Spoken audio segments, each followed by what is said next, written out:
Hello and welcome to another brand new episode of Dingers and Stingers, the podcast that is open today for opening day.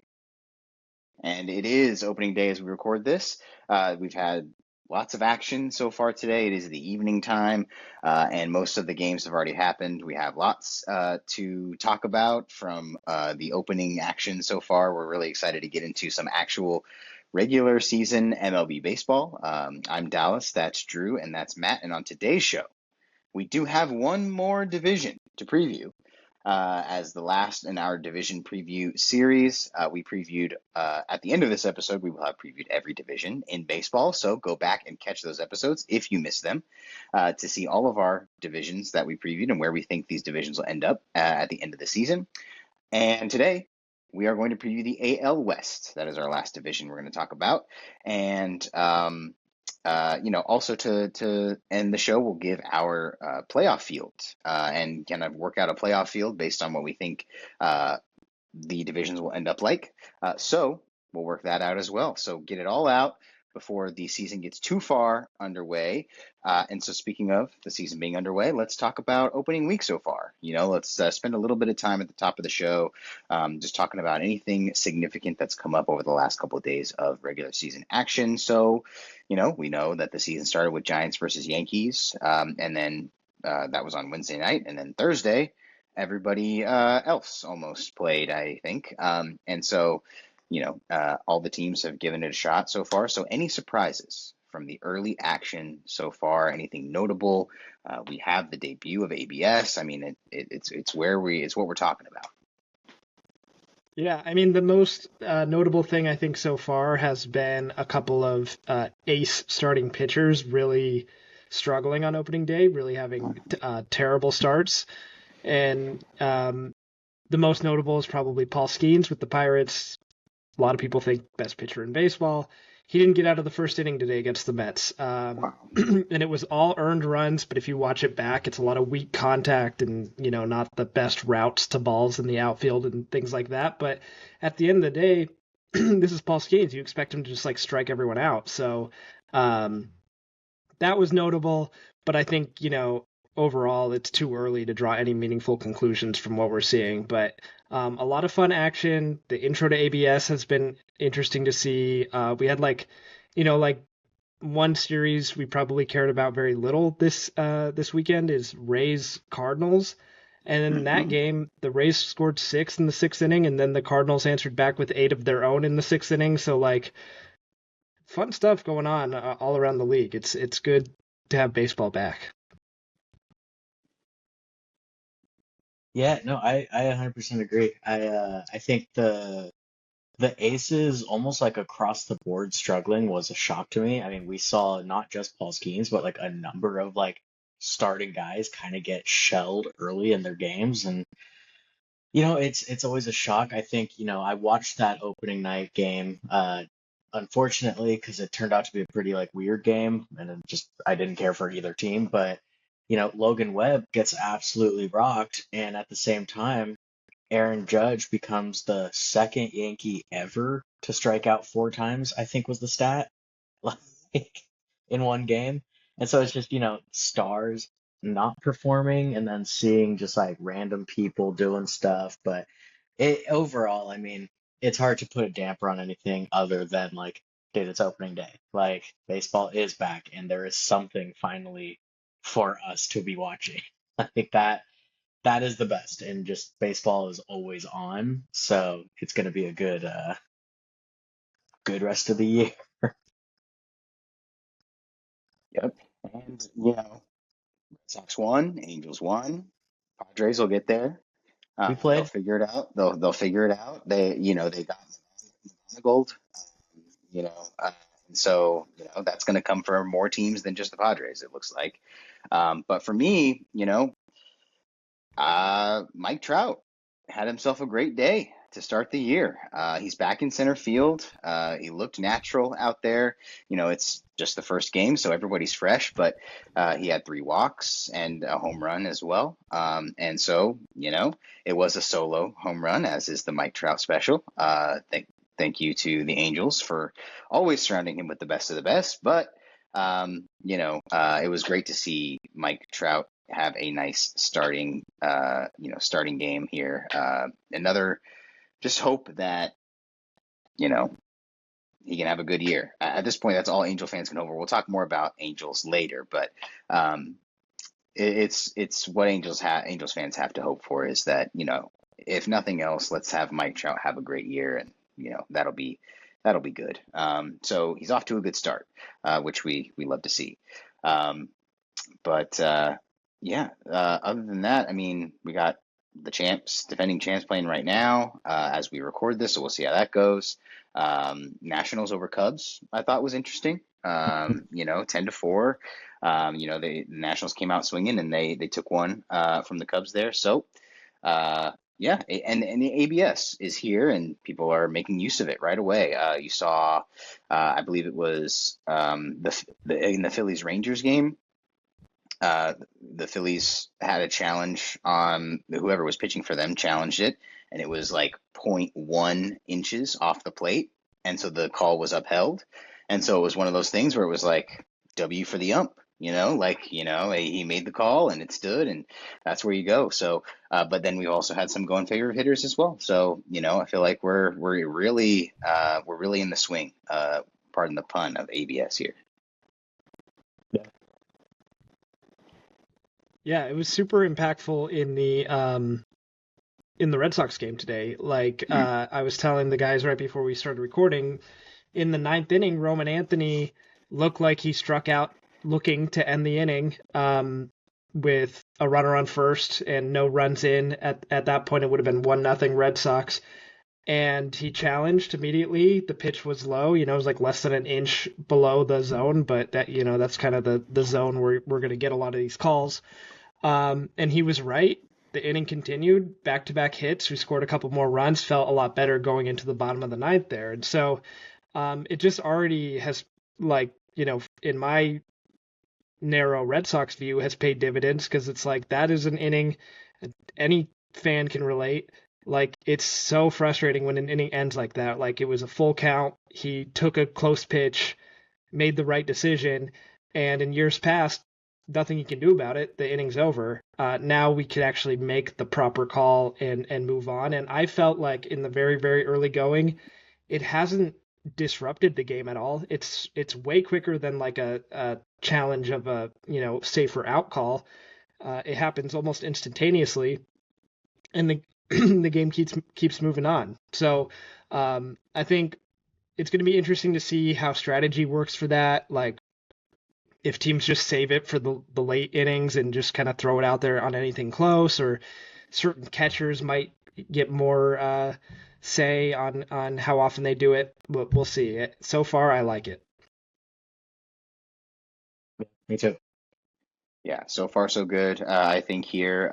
But yeah, we'll see how it keeps going. I'm sure there'll be big dramatic moments where it will come in handy, and then there'll be some less less dramatic moments where we can just see, okay, well, it would have gone that way last year. Now it goes this way this year. I like it. And so, yeah, we'll see how it impacts things, but so far so good. All right, so let's move on to the main topic of our show today. We got a lot to cover with the AL West. This is a division that has a lot of teams that are pretty well known in it, and we'll see what we think where these teams are going. But before we talk about where we're going, we must first, as we always do, talk about where we've been. So let's recap how 2025 ended for this division. So the Seattle Mariners were the winner and sole postseason representative of this division at 90 wins, 72 losses. They would go on to lose to the Blue Jays in the ALCS. Astros were second place, 87 wins, 75 losses. The Rangers followed them, 81 and 81, the perfect 500. The Athletics were in fourth, 76 wins, 86 losses, and the Angels finished last, 72 wins, 90 losses. So that's how the division ended up last year. So let's talk about where we're going and give you some offseason recaps and preview these teams a little bit. So we will go, as we always do, in finishing order, starting with Seattle Mariners. So it felt like a season that was building up to be the great release of decades of Mariner fan sorrow and anticipation instead turned out to be the latest heartbreaking chapter in the franchise's long journey to its first World Series appearance. The Mariners separated themselves as the team to beat in this division about midway through the season, and despite a closer than expected race at the top, emerged triumphant in 2025. After their down to the wire loss to the Blue Jays in the ALCS, the Pacific Northwest waited with bated breath to see what the M's would get up to this offseason. So let's talk about it. And let's go to our offseason recap. And Matt, go ahead and give us the rundown for what the Mariners got up to this offseason. Yeah, so of the two guys that they brought in at the trade deadline, that being Eugenio Suarez and Josh Naylor, they chose to stick with Josh Naylor, signing him to an extension in the offseason. So they keep their first baseman around. They let Gino go back into free agency. They also let a kind of unsung hero of last year's team go in Jorge Polanco. He was like very, very underappreciated in the success of last year's team. But they let those two guys go. They hold on to Josh Naylor. As for who is new in Seattle this year, they brought in Brendan Donovan in a trade from the Cardinals. They brought in Rob Refsnyder, Drew's favorite player. They brought in Andrew Knizer, or Knizer. I want to say it's Knizer, something like that. Jose A. Ferrer I think that was the Harry Ford trade, if I'm not mistaken. And so yeah, they seem to have kind of filled some of the holes. They got rid of the backlog they had at catcher and were able to bring in some help in the bullpen, which was an area of need. Overall, I mean, yeah, it's an interesting offseason in terms of where do they go from here? Because it felt like it was one of those seasons, right? Where it was like, I think a lot of people assumed this was the year, and it just didn't happen. They went in at the trade deadline, got those guys. So it'll be interesting to see kind of how they come out of the gate to start this season.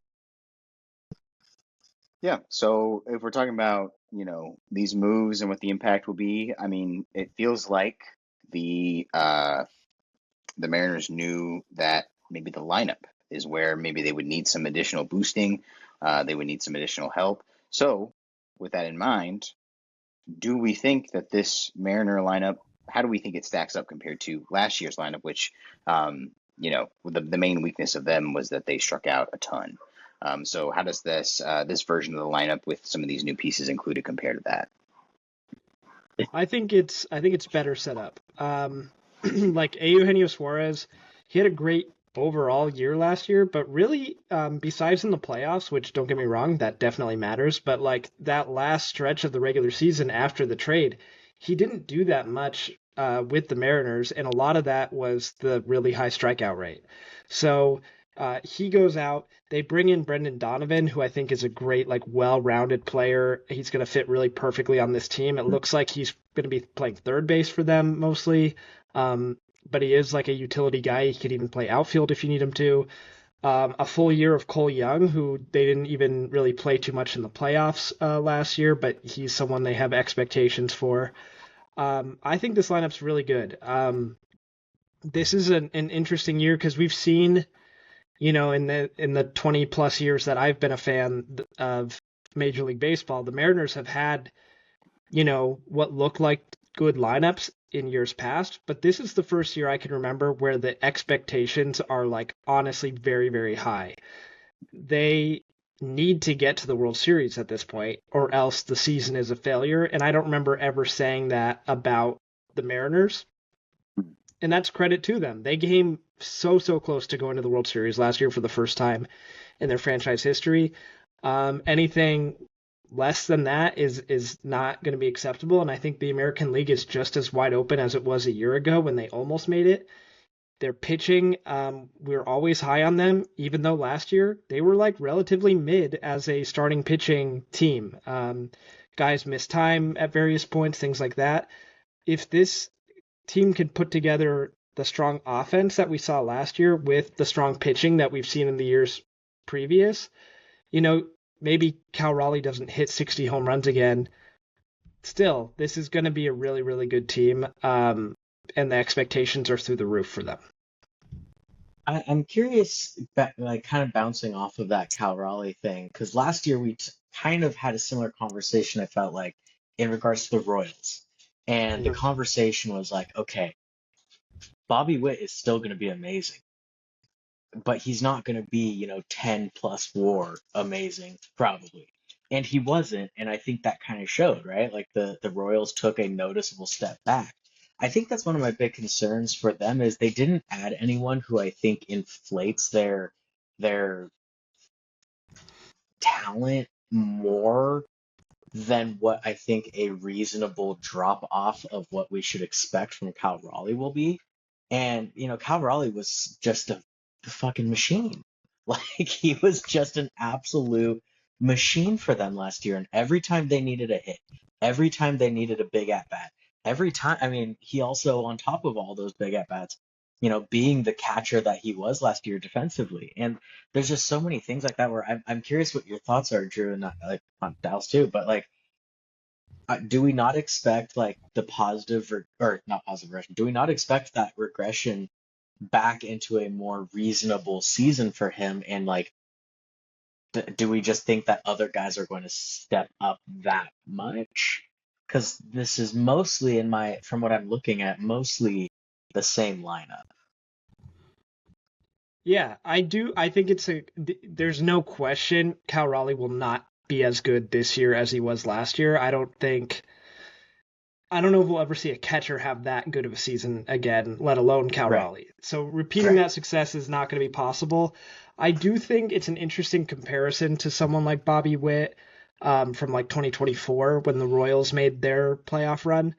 I think the current Mariners are better than the current Royals, like top to bottom, and I think Cal For sure. Raleigh, as good as he was, matters less individually for the Mariners' success, or at least his offensive performance for the Mariners' individual success, than Bobby Witt matters to the Royals. Because the second best player on the Royals, like Maikel Garcia had a great year last year. Vinny P can hit home runs and drive in runs. But like Julio Rodriguez is like arguably a top 10 player in the sport as well. So that's like a supporting cast that already Bobby Witt can't really compete with. And I think where Cal Raleigh's value is not going to dip is what he does behind the plate as the catcher and working with the pitching staff and things like that. I think that is like arguably even more valuable than let's say, even he hits like 20 less home runs this year than he did last year.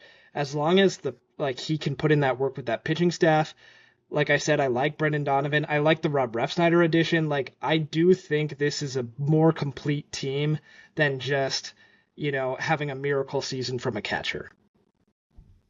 Yeah, I think that's fair. I do wonder because like at the end of the day, their big addition is Brendan Donovan, who like don't get me wrong is solid, but Jorge Polanco had a really great year last year as well, and they also lost him. And so I'm curious to see where that kind of production does it even out? Does it do they recreate it in the aggregate? Like I'm curious to see kind of where they get that production from. But that's not to say I think they're going to be bad. I'm very curious to see how that goes for them. Yeah, it's a fair question. Yeah, and we'll see. I think the Rob Refsnyder edition for me that presents a good platoon opportunity with Dominic Canzone. Refsnyder really good against left, Canzone really good against right. So you have that now as an option for instead of having just to throw the same guy out there against against anyone. And so that could help as well. I think that's the idea, is that will help in that way. So for the Mariners, I think things look, this is kind of it, right? Like you have Yeah. to not only repeat as division champions, but you have to go out there and you have to really, finish the job in the ALCS this time. And so they came out of the gate ready to compete this offseason, that's for sure, by their own standards, and came away with some nice additions that fill the necessary roster holes from 2025. They also have some highly touted young talent we mentioned as well, coming to the big league soon. So the Mariners could look like a completely different team at the plate in 2026, which paired with what should be elite starting pitching should be more than enough to make them favorites to win the division again. I think they're in a good spot here as we start the year, and so we'll see how it all shakes out for them. But right on their heels in 2025, and perhaps maybe not so on their heels in 2026. I don't know how we feel about it, but in the Astros, right there with them, only 3 wins behind at the end of the year. They did bounce back down to earth in 2025 after a run of postseason appearances that stretched all the way back to 2017. Losing Kyle Tucker and doing almost nothing to replace him was kind of the first sign that maybe this Astros team wasn't going to be as dominant as previous ones. But they looked decent, not great throughout most of the year. Still, they did threaten the Mariners for the division title down the stretch, and we all remember later in the year when the standings were flipping every day. It seemed like one team would lose a couple, the other team would win one, and then it would go the other way. Despite missing the postseason, was this team closer than anyone realizes? So let's see what they think about that by looking at who they added in the offseason. So, Drew, let's run down the Houston Astros offseason. All right. Yeah, so their big addition in the free agency world was from the Japanese leagues over there, Tetsuya Imai, starting pitcher. He got like a 3-year deal, but I believe it's a one year opt out, 1 year opt out, 1 year type of thing. So could be as little as 1 year, could be as many as 3 years here in Houston. Interested to see what he looks like as he adjusts to major league competition. They also made a trade for Mike Burrows from the Pirates, who I don't know very much about, but they seem very high on. Seems like they expect him to be one of their better starting pitchers. They snuck into that Brandon Lau trade, so it ended up being like a 3-team trade. They ended up with Mike Burrows from the Pirates in that one. They also got Kei Teng from the Giants in a trade. They got Nick Allen, defensive first shortstop from the Braves, and they also signed starting pitcher Ryan Weiss. The big subtraction from this team, depending on how you look at it, would be starting pitcher Framber Valdez. He has been their most consistent starting pitcher, one of the most consistent starting pitchers in all of baseball over the last 5 or 6 years. There was a little bit of a bad taste at the very end of his tenure in Houston with some clubhouse stuff may or may not have happened.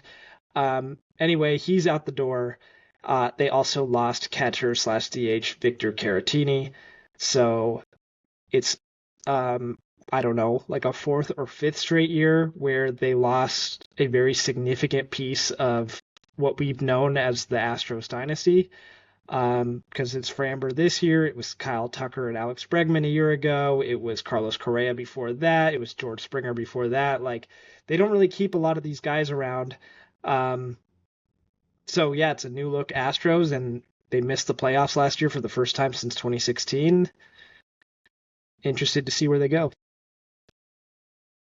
Yeah, without last year's trade deadline, it'd be Altuve doing the Fresh Prince meme of, in the empty living room. But he's got his buddy Correa back in the building. So, so we're talking about the Astros here. My big question is,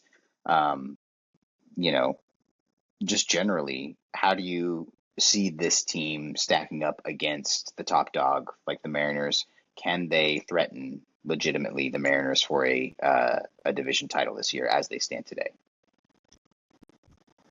I think they can. That's different, necessarily than the question if they will, but I think they can. I think the Astros, really, I think a lot of people probably forget exactly how close they were. They had the same record as the Tigers for that last wild card spot and just couldn't get it because of tiebreakers. One little thing changes in the season and then they're in the playoffs and who knows what happens, and also we've seen them every year before that making the postseason and for a long time going at least to the ALCS. So like definitely a team that we've seen do it, but at the same time, it's a totally new team. It's like not the same Astros that we've become so accustomed to.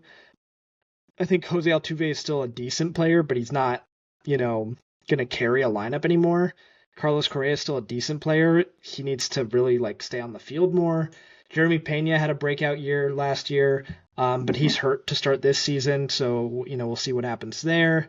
Seems like they tried to trade Isaac Paredes most of the offseason, never got that done. So he's on the team, but are they happy about it? The outfield doesn't really have anyone that strikes fear in your heart. They need a full season from Yordan Alvarez. They just need a lot of things that haven't quite been going right for them lately to all of a sudden start going right. Would anyone be shocked to see the Astros back in the playoffs? I don't think many people would be shocked. At the same time, it just doesn't scream playoff team to you when you look at this roster up and down. Yeah, I feel the same way. And I mean, I might be higher on him than most, but I do think a fully healthy Yordan Alvarez is maybe a top 5 hitter in all of baseball. It might be top 3, might be higher than that. If we're just talking about a purely skilled hitter.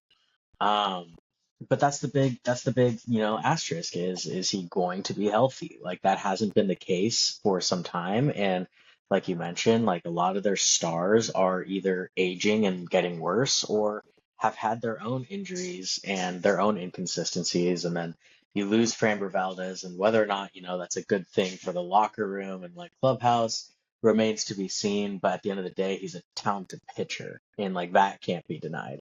And so when you lose the ace level talent, that hurts. And there's no really way to deny that, whether your players liked him or not. And so it'll be interesting. It's exactly what you said. Would I be shocked if they were to compete with the Mariners and compete for first place in this division in the playoffs? Absolutely not. Will they? It's a tougher question to answer. Yeah, especially considering, the kind of a jumbled mess that the that the infield feels like this year, Paredes, they must have tried to trade him in the offseason because he really doesn't have anywhere to play right now. When you look at where the lineup's at with everybody in it. And so, the fact they couldn't get that done if they tried to do it, that it didn't work out for them already. So, and watching them, they've obviously come out of the gate a little slow on opening day. They played against the Angels and didn't score a run, which is, I don't know that any Angels opponent will be able to say that for the rest of the year. You know what I mean? It's just one of those things that just doesn't really, bode well. But overreaction Thursday, of course, as we all like to do, overreacting to the first week, which we'll probably do next week anyway. But yeah, so they've come out of the gate slow as an offense, and they're really just looking for what is it that they do on offense? What is their calling card? What is their thing that they're going to be able to lean on to support the pitching that they have here? I think is the big question for me. But and then the question that I think the Astros fan base wants answered is, what does the organization think about where our competitive window is? Is it still open? Is it only cracked? Are they going to shut it on are they going to shut it, on purpose for a little bit and then, try to come back? And so it's difficult to tell how that organization views their competitive window right now.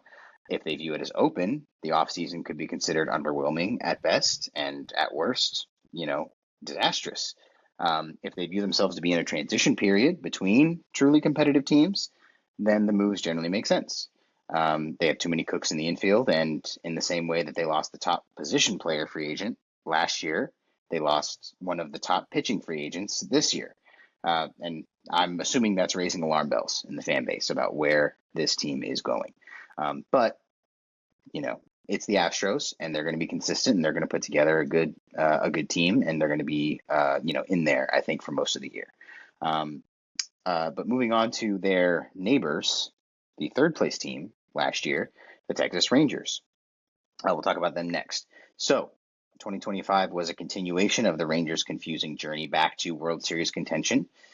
As would be expected from a 500 team, at times they played well and at times they played poorly. So how bad the offense was is best highlighted by the fact that statistically the Rangers starting pitching was the best in baseball, and still they couldn't end the season above 500. So big changes were needed in the lineup. So how did the Rangers address those needs? Matt, let's go ahead and talk about the Rangers offseason. Give us the recap here. We got a long list, so strap in here. As far as new faces go, we're just gonna get through this. We got Mackenzie Gore, we got Brandon Nimmo, we got Danny Jensen, we got Alexis Diaz, we got Jacob Junis, we got Tyler Alexander and Jordan Montgomery. They were able to retain their bullpen piece, Chris Martin. But as far as guys on their way out, they will no longer be with Adolis Garcia. They will no longer be with Marcus Semien, Jonah Heim, Patrick Corbin, Merrill Kelly, Tyler Mahle, John Gray, Phil Matone, Bobby Milner, Sean Armstrong, Danny Columbi, Rowdy Tellez, or Dylan Moore. So boy, oh boy, they were not happy with last year's results, and they said we're cleaning house, we're moving a different direction here. Yeah, remember our all of our division preview episodes that we've done so far and all the players we talked about? This is where they came from. Like pretty much. And so, the Rangers made some big moves. So, the question is, why clean house like this? To what end do we think the Rangers are cleaning house in the way that they have? To what end? Is it more so to soft restart, or is it more so to retool and be much more competitive this year than last year? I think the goal here is to be competitive, because we saw last year they had some of the best pitching in baseball. I think by some metrics, like literally the best pitching in baseball. Yep. And still they were a 500 team because their offense was just that bad. And I think going into the year, we would have been pretty surprised to hear that that's how it played out, because there were names you liked on the offensive side of the ball. And these pitchers are not all young men.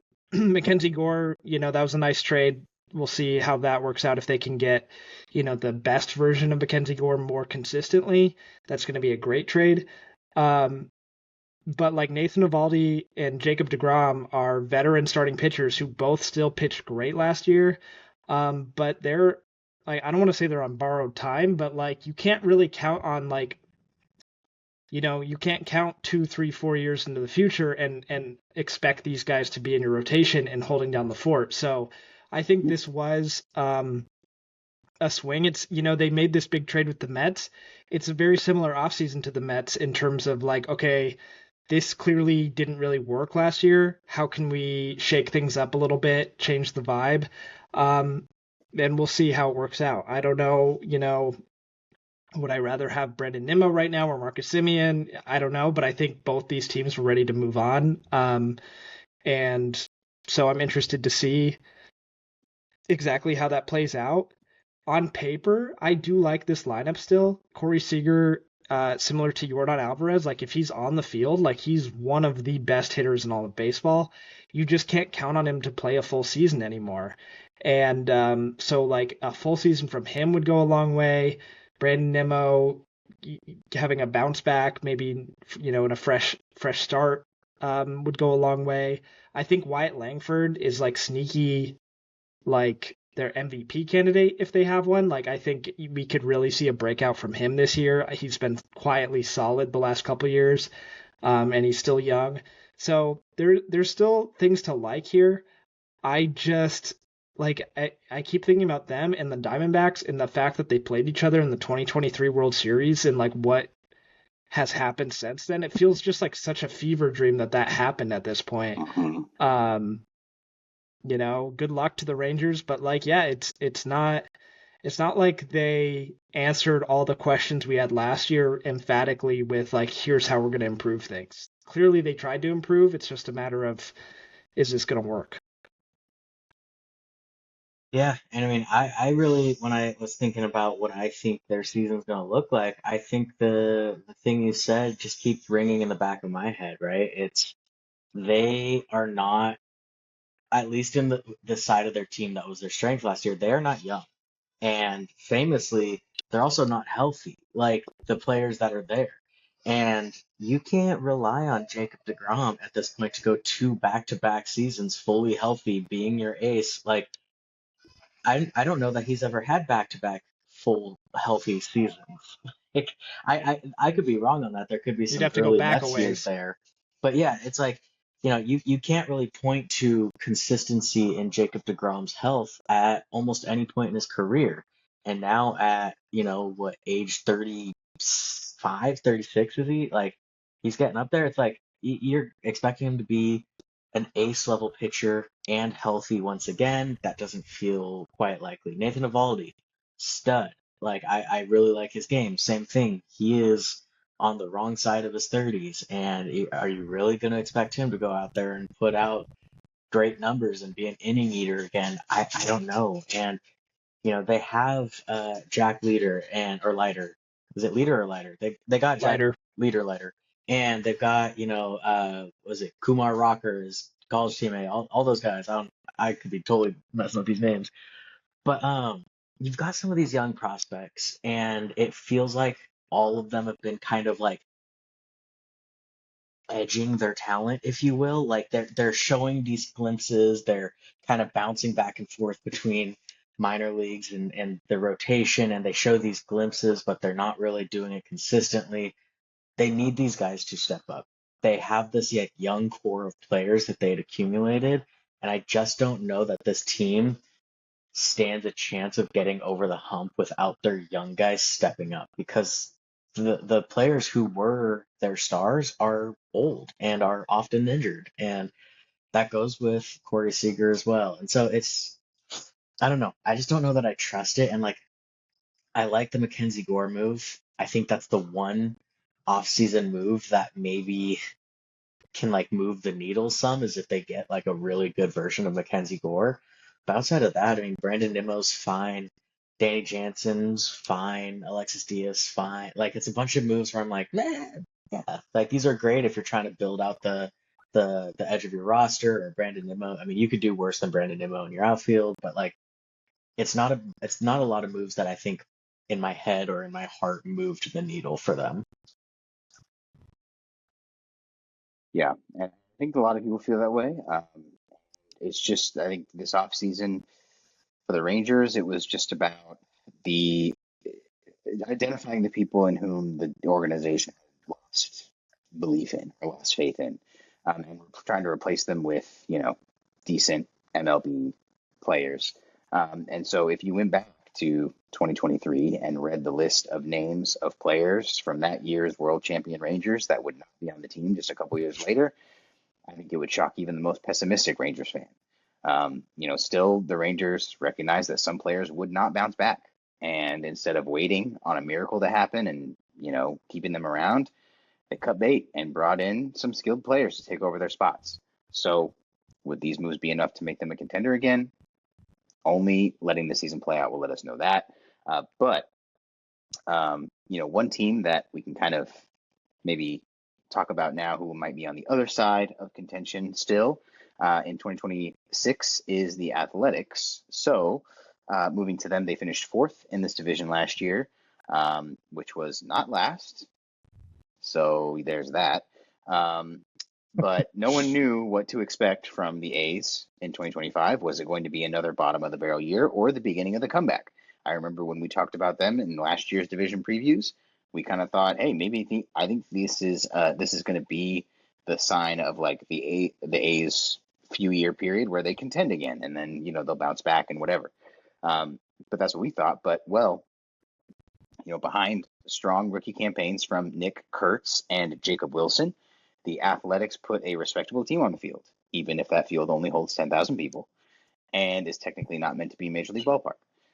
But with another season or two left before the next chapter officially begins, let's see how the front office tried to capitalize on some of that momentum from last season. So, off-season recap for the Athletics. Drew, let us know what we did. Yeah, so the biggest money that was handed out was actually a couple of extensions, which is similar to what they did last year. They signed first baseman / outfielder Tyler Soderstrom to a contract extension, and then Rookie of the Year runner-up Jacob Wilson, the shortstop, also got a nice little contract extension to stick around for a while. They joined Brett Rooker and Lawrence Butler from last year. And then they also brought in some veteran presence to, hopefully supplement this young lineup. Jeff McNeil comes over from the Mets, where he was for seemingly forever. He's probably going to play second base for the A's here. And then Aaron Savali, who's kind of bounced around the last few years, he is going to be in their rotation. And then a couple relievers, Mark Leiter Jr. and Scott Barlow, round that out. They didn't lose a ton. They lost J.J. Bleday, who I think they actually gave him up before last season ended, or was towards the very end of the year. And then Jose Leclerc, who did not quite work out for them as a relief pitcher last year. Otherwise, a lot of the same faces in the same places. Yep. Before we talk about the A's here, one note on the Rangers. Andrew McCutchen also now plays for the Rangers, which I found out today. I did not know about that. That did not cross my desk when it happened, but I found out today when he hit like a double for them or something. But for the A's, back to them. So I'm scratching my head here a little bit. I know that I should know better than to think that this ownership group wants to put a contender on the field before Vegas, but it kind of seemed like they had an opportunity to put something together based off of last year. Do you guys feel the same way? And if you do, was this kind of a letdown for you this offseason? I think, I mean, if you're willing to let me go first, I think the thing is it depends on what your expectations were, because did this let me down for the A's? No, this is about on par with what I expected. But it for an A's fan, I'm sure this sucks. Like, you would hope that your team would be more aggressive, especially knowing, they went out and traded away Mason Miller. They got Leo DeVries, and like, he's coming up, and he's coming up soon. And I don't think people quite understand, like, they're about to have a already young, but like an even younger electric core. Like a very good, like, could be competing for one of the top offenses in baseball, I truly believe. And they just don't have the pitching really to match. And I don't know if their plan is to just get into a boat race every game and let their young guys run around and be crazy. But it does feel like, it was only last year they went after Luis Severino, and it's like, could they have been a little more competitive in bringing in at least like competent pitching? Because they did lose Mason Miller, and not even saying JP Sears is good. He's not even, in the majors right now. But like, he was a guy who was starting in that rotation, and they lost him. And so it's like, I think that's the part where you're kind of like, ah, man. But the expectations, this is right on par. Like, you just don't expect the A's to be anything. Like, they are famously cheap. So I don't know. Yeah, and I don't want to take the ownership group here off the hook. Like, obviously they've screwed up so much. They should still be the Oakland A's. I mean, that's like, we don't have to rehash that conversation. They should spend more money on the roster. However, I do think they're in a time where it's going to be pretty tricky to attract free agents to come play in Sacramento, particularly when, like, they say what you will about their ownership not spending. Even if they wanted to, they couldn't spend to like the top of the market, like the Dodgers, Mets, Yankees realm. Like that's just not going to happen anyways. If they wanted to, like, there's a few guys the Rockies signed to the starting rotation that like maybe could have been interesting here, in the same realm. But like, if you're a starting pitcher, I don't think going to Sacramento is that much favorable to going to Colorado right now. Like, it's not an easy place to pitch. We saw the offensive environments there. It just explodes. We saw Luis Severino, like his home road splits last year where it was like night and day, how tough of a time he had pitching in Sacramento. I don't know like how they're gonna attract starting pitchers to come here, and that's gonna be their burden right now. And maybe they can develop guys. They have one guy I see in their starting rotation who's Luis Morales is like a young guy that they have developed. Maybe he turns into something. But yeah, you nailed it. Like this pitching staff is not going to do enough to make this team competitive. And it's a shame because their lineup is going to mash. Like Nick Kurtz is so good. Uh, we're going to see a full season of him. Shea Langoliers is one of the best offensive catchers going in baseball right now. Tyler Soderstrom had a great year. Brett Rooker, Jacob Wilson. Like this is a nice core in the lineup. You've got Denzel Clark, who's gonna, like make an electric play in the outfield every week. If last year is any indication, so like Butler. Yeah, Lawrence Butler, like, kind of disappointing last year, but we saw how good he was in 24. Like, I wouldn't be shocked to see a bounce back from him. It is a team that's going to be fun to watch when they're batting, and I just don't see very much success from the pitching side of things, and I really don't know what the path is to improve that besides paying top dollar, which we just know they're not going to do, or being smarter than other teams, which is something that, like, let's face it, the A's have not been ahead of the curve in recent years. So it's their own fault for, stopping up in Sacramento for a couple years here. I don't know what the hitting environment's supposed to be like in Vegas. Maybe we see more pitchers willing to come there in a couple years, but it's a shame because these guys are young, but like windows don't last forever, even if you have a young core, and there's a lot to like on the lineup. Yeah, for sure. This offseason was the latest in a series of head scratching sequences from the front office. Clearly, they don't feel comfortable investing fully to put a true, wild card contender on the field, which I think this team could have been considered a wild card dark horse if they had added some decent pitching. But because this lineup could be legit, and any meaningful pitching would have helped if they wanted to add them. So considering ownership isn't ready to commit yet, whatever remains of A's fans may need to continue to look to the horizon for hope, and maybe not quite this year. So moving on to our last team, the last place team, the Angels finished in last place in the West last year. So 2025 was the latest unremarkable season in a string of unremarkable seasons for the Angels. They barely registered any kind of impact on the sport or the culture as a whole, and are one Mike Trout away from it taking a second for the average fan to name anybody on the team. Still some players like Zach Neto and Joe Adell showed upside in 2025. So the Angels entered the offseason desperate for some kind of indication of the direction they will go in 2026, be it up or down. Just which way are we going to try to go here? So if you don't mind if I keep talking, I will deliver the recap here for the offseason. I think you should. So departing players from last year's team: Taylor Ward, not here anymore. Kyle Hendricks, Tyler Anderson, not back. Kenley Jansen, Luis Rengifo, Chris Taylor briefly was back, and then when he was told he was not going to make the major league roster, he opted out of his contract.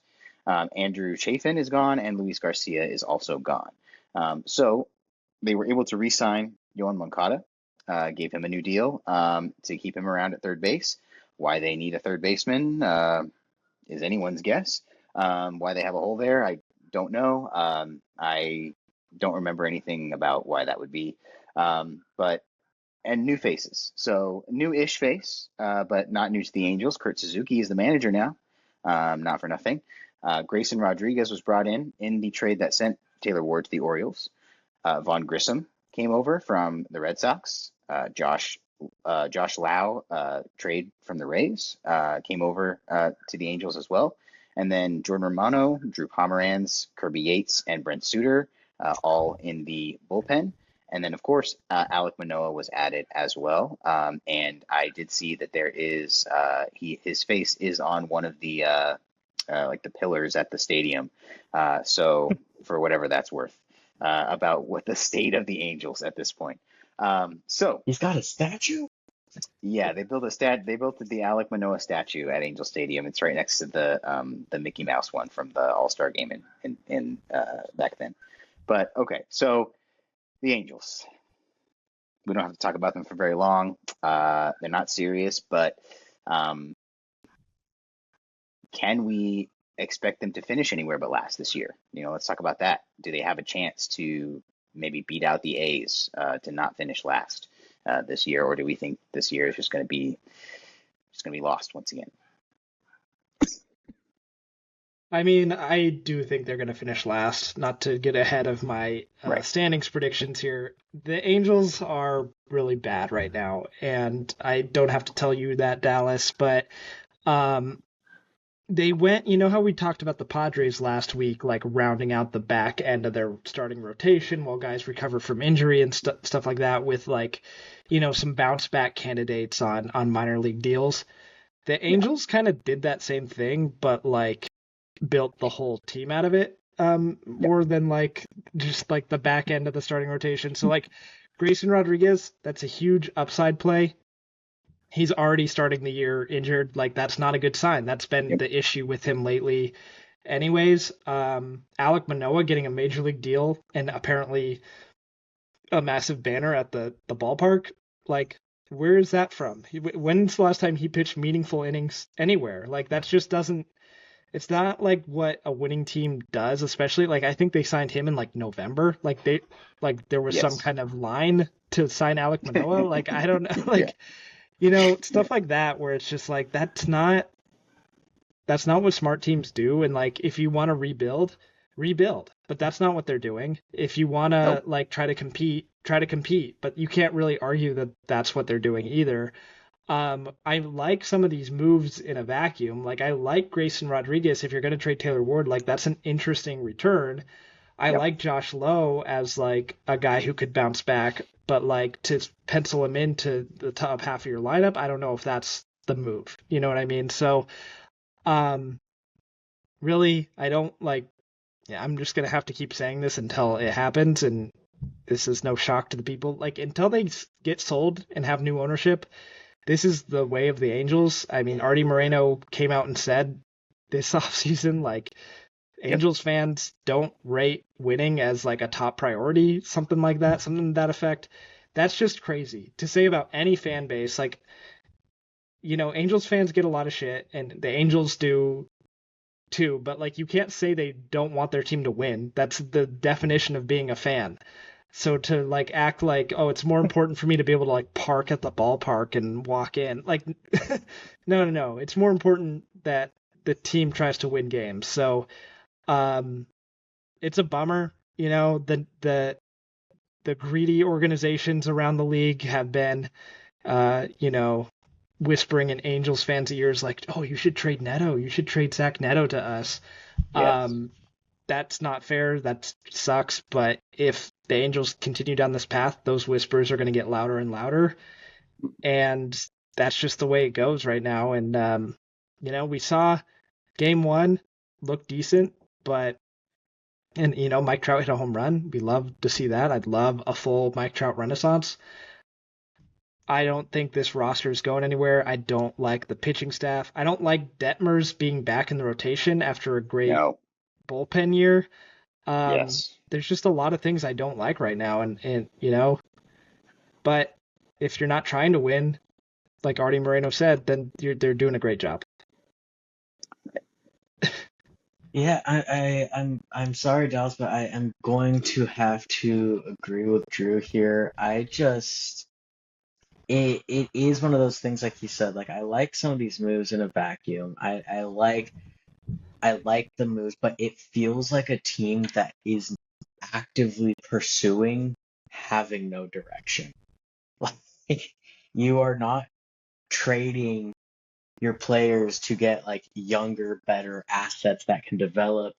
You're trading them for guys who are already kind of in that like middle age, should be performing age group, and your free agent signings are old veteran guys who would make great end of roster spots, but they're being asked to be like the guys on the roster. So it's just this, they refuse to be bad enough to get impactful off-season moments, and they refuse to be smart enough to plan for a future. And it just leaves this team in a stasis of no direction. and it's going to take true miracles and simultaneous breakouts and bounce backs from many people for this team to go forward.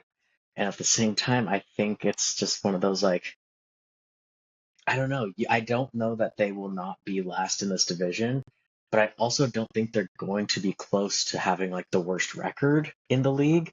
And that just creates that weird like, hey, you guys got last in your division and weren't really close to playoffs. You're also like maybe not going to get like the greatest draft picks. And so it's just this like, I don't know, man. It's a bummer. My condolences. Yeah, if proof were needed that the Angels are not a serious organization, this offseason was it, right? They hired a manager for 1 year after their cheapskate strategy to have Wolves do it for the money he's already getting paid for the fake position he has with the team right now. That didn't work. So then they hired one for 1 year only. And the bullpen additions, they might keep the floor where it is for now, but they didn't make a single addition that moves the needle in one way or the other this offseason, the Angels. So the Angels fans will have to endure another season where 500 is the dream. And getting to that point would be something where, you could say that the people who needed to have a good year had a good year, and we got to 500. That's the idea.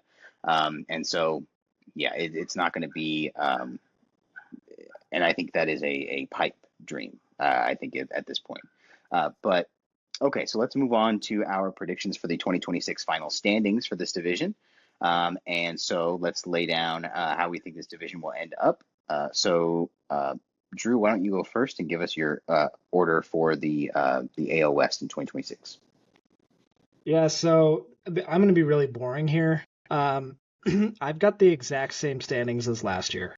I've got All the right. Mariners in first, the Astros in second, the Rangers in third, the Athletics in fourth, and the Angels in fifth. Probably pretty clear based on how I discussed all those teams. I think the biggest, like the closest decision I had to make was between second and third with the Astros and Rangers. I do think there's a version of the Rangers that do, really well this year. But I just don't trust that it'll happen. It's now back-to-back years where they've been a real disappointment, and I think I do trust a mid Astros team to play above their standard than I trust the more solid Rangers roster to play to their standard. So I do have the Astros getting second over the Rangers there. All right. Now let's hear your final standings for this division for this year. Yeah, I went kind of crazy with this one. I can't lie. I got a little weird with it, but I like it. It makes me excited for the season, so I'm going to stick with it. I do have Seattle repeating as division champions. I think despite, some of the comments I made earlier, I do still think that this is a very good team and where Cal Raleigh may experience some regression. I think we're also going to see a little bit of positive regression from the pitching staff um, because they were noticeably worse than they had been the past few years as well and injured. Um, so I think they repeat, but after that, I think I want to believe that this athletics team is entering their competitive window, and I think maybe we see some of those weird guys who just have the 120 innings pitched at like a 3.2 ERA, and that's enough for this team to win some games. They don't have to be like star pitchers, but they just have to be like average pitchers. And I think that this offense will be above average enough to make them competitive. What I will say is these standings speak more to how little I believe in this division than how much I believe in the A's. Um, Third place, I do have the Houston Astros. I think that there's just no way that they become a losing team despite all of this. So I don't think they can fall too far. This is my bet that they would be that team that is just north of 500. I don't know that I believe Jordan Alvarez is going to be healthy all year, and the rest of the guys on this team just don't strike any fear in me. Um, I have the Texas Rangers in fourth. I just don't know. With them too, I just think they're old and not, you know, healthy most of the time. And then, unfortunately, the Los Angeles Angels of Anaheim, Orange County, California. Yep. Yeah. No. Yeah. I mean, I was just about to say no surprises there, but there is one big surprise there, for sure. But I mean, hey, the A's brought the elephant back, so you know what? Maybe Two they're onto through something. five could all be within 5 games. Sure. Sure. Yeah. If things go, one way or the other for all those teams, I think you're right. But yeah, so keep an eye on. It's the good energy of the elephant coming back that's going to power the A's to second place. Okay, so we also wanted to, before we end this show, go through and try to make a playoff field out of the way that we've had these divisions shake out. Now that we're at the end of our division previews. So, uh, let's go ahead and do that. So let's make a playoff field here and run it down just like we did last year. So let's start with the division champions um, in the NL first. So what teams do we have based on our predictions here that we're going to put in the postseason for the NL, the division champions? On my side, I will say, so we've done this after every preview. Me and Matt put our standings predictions. The first one we did was the National League East, and that's the only one where I changed something since then, and it's Got because it. the Braves have had a lot of injuries throughout camp that has really Yes. soured me on them. So my division champs are still the same. I have the Dodgers as the number 1 seed in the National League, winning the West, the Phillies as the 2 seed out of the East, and then the 3 seed, I have the Chicago Cubs winning the National League Central. All right. Matt, your division winners in NL. Yeah, in the NL, I do have the exact same three division winners. Okay. I too am put off by the Braves. I thought, given a fully healthy season, they could have been it. They were one of my top picks last year as well, and that backfired. And just the way this offseason and the beginning of the season start for them, I'm out. So I have the Dodgers winning the West, I have the Phillies winning the East, and I got the Cubs winning the Central. So All right. Now let's finish out the NL postseason picture and go with the wild card teams. So, Drew, who do you have on the other side of that division stuff? And let's go with the wild cards. Yeah, so this is where we picked the standings, but I never said like which teams would be in the playoffs or not outside of the Right. division winners. So I have changed my mind a little bit here. Like I said, the Braves are not going to be on this list. I have soured on the Braves, but my top National League wildcard team, I'm going with the New York Mets. I know Mm, they're a totally different look than last year, but this roster still has so much firepower. I really like Freddie Peralta going there. I believe in their pitching staff. I believe in their moves. I think they'll be pretty good. I have the second wild card in the National League going out west to the San Diego Padres. I think they are going to be just fine. And like their little pitching moves, I think are going to work out for them enough, like in a patchwork type of way, to get through the season. I think they'll be frustrating at times, but at the end of the day, I do think they will be a playoff team. And then the last team sneaking into the playoffs, I do have the Milwaukee Brewers because I just can't quit them, even if their roster doesn't really yeah. do anything for me. Um, they just find a way to win. And not that I really took opening day into account, but they did absolutely thrash the White Sox today. Um, Demolished. they were hitting on all cylinders. Jacob Mizorowski had like 11 strikeouts in 5 innings. So I like what I saw from the Brewers so far. They are my last National League wildcard team. I'm sorry, guys. I'm going to be boring. I also had the exact same three for the wild card in that exact order. Nice. So Well, that makes it easy. All right. So there you go. Yeah, I think that's a good field either way. So, all right then. So let's bounce over to now the AL and build our AL field. And so let's start with our division champions from the American League. Drew, you Matt, can go first. you want to take Or this one first? Matt can go first. Great. So I have coming out of the West, the Mariners, as we just talked about. Out of the Central, I've got the Tigers. And then out of the East, I'm going with the Red Sox. If I had to pick an order between those three, Red Sox or Tigers are probably my number one. I'll go Red Sox because I was very optimistic about the offseason moves they made and who they still have. I'll go Tigers, then Mariners. All right. I have slight differences. I have the number one seed, my Central winner, the Detroit Tigers. So I agree with you there. I do have as the number two seed the winner coming out of the East. I do not have the Red Sox winning the East. It just doesn't seem like a thing that they really do anymore, despite me believing in them. I have the Yankees winning the division. I think the Yankees, I'm not going to necessarily fear them, but I think they are a team that will win a lot of regular season games. They're good at beating, some of the bad teams on their schedule. Their pitching is going to get healthier as the season goes on. I don't think they're too old yet. I think there's still a little bit left in the tank for the Yankees, so I have them winning the division, getting second in the American League, and then that leaves my West champs as the 3 seed. That is the Seattle Mariners. Okay, sounds good. And then wildcard teams. Bounce back to Matt and give us your AL wildcards. I have the Yankees finishing as my number one wildcard team. I do agree that I think they just win a lot of the games they're supposed to. I just don't believe in their clutch factor.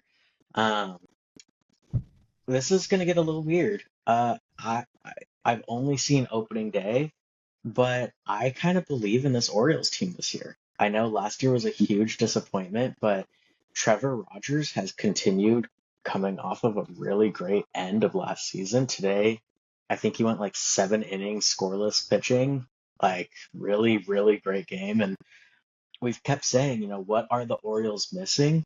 It was their pitching staff. We kept criticizing them. Where's the pitching staff? Why aren't you making any moves for the pitching staff? Well, Trevor Rogers today looks the part. We'll see if he can do a whole season of ace level pitching. But then Ryan Helsley, he looked all right today. He came out and closed out the game, and he looked all right. He looked solid, and so I'm thinking, okay, we got an ace, maybe we got a closer. All of a sudden, does this rotation kind of fall into place? They got Pete Alonso, who we know is going to be at least 40 bombs, and does he kind of tie this roster together of high end, high talent, high ceiling guys? We'll see. But I'm going with the Orioles. And then, I just talked them up, but I'm going to go with the Athletics. I think maybe they can sneak into the bottom of the playoff situation here with that offense. And you only need one pitcher to make a dent in the wild card. So That's true. All right, there you go. And then Drew, your wild cards for the AL. Yep. Yeah, so it felt a little uncomfortable to do this, but this is what I believe the teams will be. I have all 3 coming out of the American League East, all 3 of my wildcard teams. I think this division is going to be stacked. The Royals have an argument, and maybe just weaker competition, they'll be able to sneak ahead of one of these teams. But in general, I do think the next 3 best teams in the American League are out of the East. I have the Red Sox getting the top wildcard spot. I have the Blue Jays, who Matt didn't include in his playoffs. That's probably that's our only difference actually over the actual teams that make it. I have the Blue Jays finishing with the second wildcard spot. They got so close to winning the World Series. They got, I think, a little bit improved, if not that much. I think they should be back in the playoffs. And then I also have the Orioles. I believe in them too. If it's not Rogers, I think Kyle Bradish could be that ace for them. I would have liked more and that's why I have them as my last wild card team. But I do think they will hit enough to make up for what they might be lacking in the pitching department. All right. So there's the fields, the playoff fields there. Do we want to play them out and get to a World Series champion for you both? Have you all done that? I'm currently working through my little bracket right now, trying to determine Yeah. who's Let's gonna make let's this. let's work through it live. So we'll bounce to Drew first, and let's go back to your NL side and just play that bracket all the way through the World Series for us.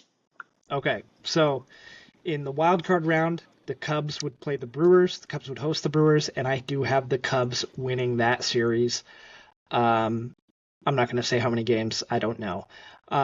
And then the Padres, I have them going to New York and being able to beat the Mets off of a couple strong starts. Michael King makes a start. Maybe Nick Pivetta, maybe a trade deadline acquisition. Who knows what the Sure. Padres end up doing. And that means for the next round, the Cubs would play the Phillies and the Dodgers would play the Padres. I know that's quite a frightening sentence for some people in this podcast. Scary. I have the Phillies besting the Cubs. I really believe in that Phillies pitching staff. And then I do have the Dodgers beating the Padres. Well rested. I'm sure we'll get some conversation about the layover. But I think the Dodgers can win that series. And then in an NLCS between maybe a boring, chalky NLCS, Dodgers, Phillies, I do have the Dodgers holding on and winning that and heading back for their chance to three-peat. So not taking the Phillies finally get over the Dodgers hump route this time around. Okay, I hope that's I'm fine. wrong. Yeah, I mean, to get those two teams in that series it's what I want to. I want that too. And so I want them to have the opportunity to do it on the big stage there. So, okay. Let's go ahead and stick in the NL and go back to Matt and play out your NL side for us all the way through to the World Series. Yeah, so I believe, a lot of the same to start. Right. I got the Cubs over the Brewers in that first wild card setup. And I also had the Padres over the Mets because, come on. Um, and then that means I had the Cubs versus the Phillies. I also had the Phillies beating the Cubs. I do think that the Phillies are a strong team still. Um, and I also think they feel like this is maybe their last grasp at this chance. So I think they're going to be motivated come end of season. I gotta go with my boys. Everyone, even the Dodgers, will say we are the team that pushes them further than any other team. We beat them only a few years ago. Could we see the magic finally happen? I don't know, but I'm gonna say we do. So Phillies Padres for that championship series. I can't vote against myself, so I gotta say, go Padres, go Padres. Nice. Nice. Yeah, I just, I gotta be true to me. Anything else would be lies.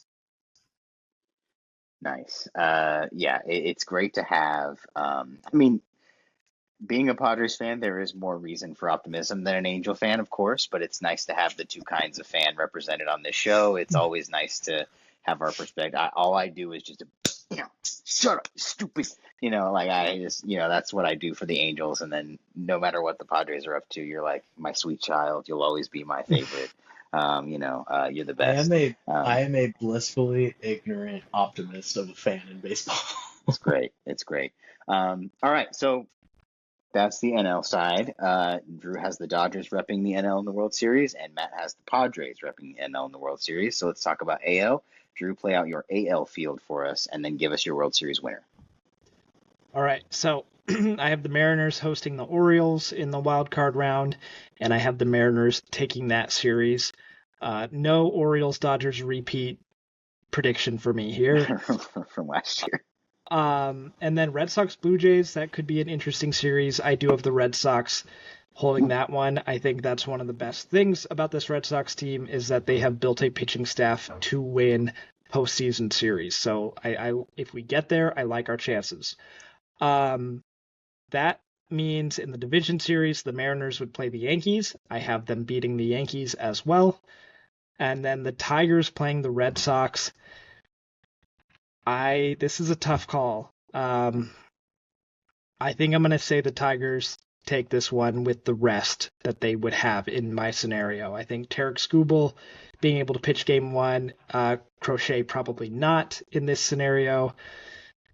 That's an advantage. It could be a close series. I'd be interested to see it for sure, but I have the Tigers winning. And that means the Mariners play the Tigers in the ALCS. I think that would be another great matchup, and I do have the Mariners finally getting over the hump, edging them out, and heading to the World Series for the first time in their franchise history. Yep. Interesting. Yeah, no question. It's good. But all right, so Matt, bounce back to you for your AL field, and let's go ahead and play it all the way through.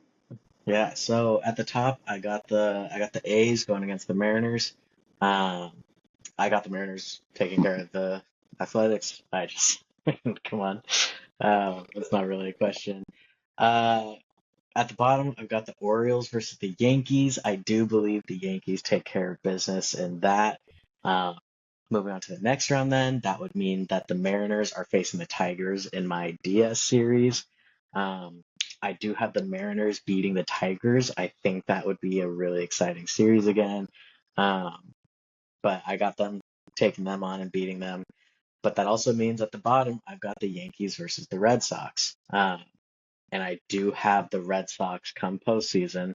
That pitching staff, in my mind, like you said, is built for playoffs. Like they are able to lean heavy into a shortened rotation and just kind of lean on that and go as far as they can. I'm a big Crochet fan. I'm a big Rangers Forest fan. So I'm going Red Sox, which means Mariners Red Sox for my championship series. I have the Mariners winning. Last year, my prediction was Padres and Red Sox. I can't be that predictable, so Mariners, it's their time. It's a Vetter Cup World Series. Dude, it's a repeat of the Vetter Cup. The classic rivalry. This is rivalry. an age-old. We all know and love. It dates all the way back to 2025, this rivalry. And I mean, the stories we tell of this rivalry to everyone, it's going to be great. Yeah, of him classically being a Cubs fan. Like, yeah. Never mind that he has a well-stated and famous allegiance. But all right. Okay, so now we have our World Series matchup. So now name a winner. Drew, give us your World Series winner among the Dodgers and the Mariners. Yeah, basically it came down to me refusing to be that big of a coward. I'm gonna have the Mariners beating the Dodgers, Come on, ending the shot at a three-peat, showing the world once and for all that Ichiro is the true Japanese king of baseball. That's right. No, I don't think that will be part of the narrative. But I do think the Mariners, this is a scary thing to do to a team who's never even made it to a World Series. But maybe 2026 is just the year of Seattle sports. The Mariners are my World Series champs. All right, there you go. And then Matt, your champion between the Padres and the Mariners. Yeah, so I've got the Padres winning in 4. Showing that Yu Darvish is the real king of Japanese baseball. Right. Yeah, no, I do have the Padres winning because I have to. I think the Mariners are a better team, but I will stick it out that somebody somewhere can do something special for the Padres. Maybe it's the milkman himself, Gavin Sheets. I don't know. And I'm racking my brain looking for ways we win a series Mariners, and I'm like, ooh. It might be someone who is yet to don the uniform. Like, let's just say that. For sure. It's a busy team at the trade deadline. You never know. Hey. So the guy who could come through, or the guys that could come through, may not even be on the team yet. By playoffs, I do believe Joe Ryan will be a Padre. So, well, if you think that, then that might be the guy that could make the difference. That's the guy I'm thinking. Yeah, but okay, so there you go. our World Series predictions official on Dingers and Stingers. Matt has the Padres winning the World Series, and Drew has the Mariners winning the World Series. Either one would be awesome. At this point, we're looking for any alternative to what we've gotten in the last couple of years, and hopefully we get it. But that is the end of our MLB show for this week. We covered so much, enjoying opening week as we are, and continue to enjoy opening week and opening weekend. It's going to be fun stuff. We talked about the AL West as well, so let us know your thoughts on the AL West if you even bother to have any. Let us know how you think the division will shake out. Give us your World Series winner as well. We want to hear from you. Let us know in the comments. And of course, as always, you can subscribe to us here on YouTube if you want to make sure that you don't miss an episode. You can also follow us on Spotify as well. If you prefer audio only, you can listen to us there. Like this video, share it around. We'd love to grow the show a little bit and get more people in here. We'd love to see it as baseball season ramps up. We're going to bring classic segments back. Fan Corner is going to come back. We're going to bring back, we're going to have so much to talk about each week with a week of baseball to catch up on. So it's going to be great. But for today, that'll do it. So until we talk at you next time, we'll talk to you then. Goodbye. Bye.